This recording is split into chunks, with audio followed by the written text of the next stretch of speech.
agency NeoGuard is busy spotlighting the trends of tomorrow. Mark Fuller founded the agency about 10 years ago and consults with companies ranging from Gucci to Prada to Hugo Boss. Here are his trend forecasts for 2010.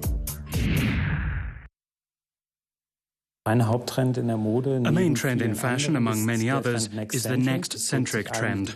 It's expressed through extremely extravagant and extremely colorful styles. It's very, very loud and it's very, very extreme. It's edging toward costume in fashion, and in the end, it's also a very strong expression of extreme individuality.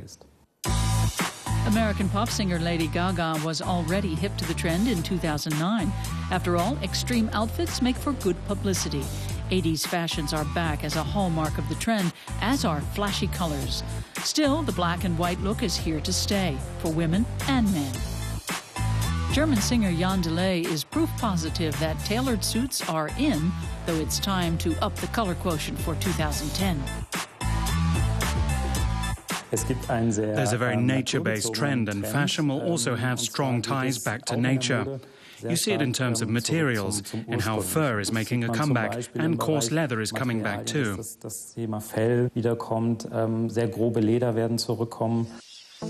The wilderness is the second big fashion trend in 2010. Animal prints are the fashion highlight for next season. As it is with fashion, in the design field there's a progression back to earthy elements, to natural forms, natural materials, a departure from the perfect facade, away from the perfectly put together product, and back to values-oriented representation and design. Exclusive pieces made from recycled rustic wood are one big design trend for 2010, as are more delicate floral motifs. In combination with technology and new production possibilities, a hybrid form of design is in the making.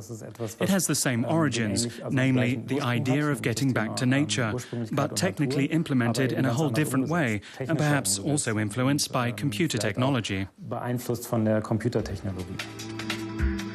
This hybrid design aesthetic between nature and technology is seen in bioplastic furniture made of materials derived from potato plants, plastic lamps reminiscent of tulips, or a metal table with a wood-like look.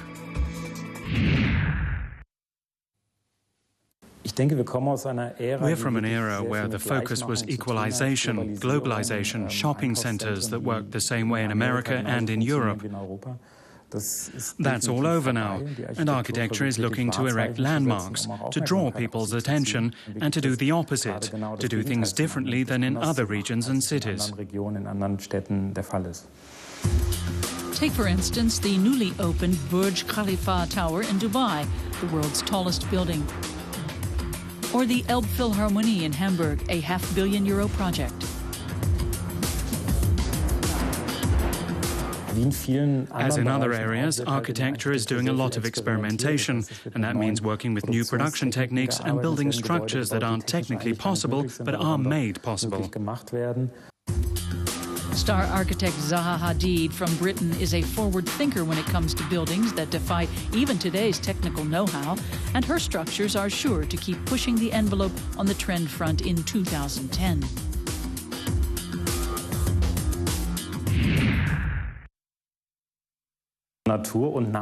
Nature and sustainability overall have become the standard.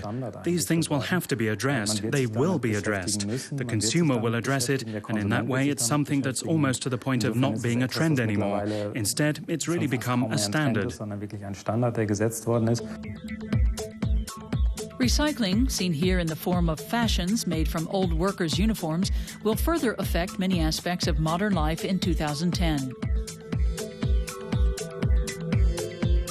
And designers are experimenting with a range of reusable materials when it comes to interior design, such as homes made from old shipping containers. An eco-aesthetic and green thinking, from architecture to fashion, it's the leading trend for 2010.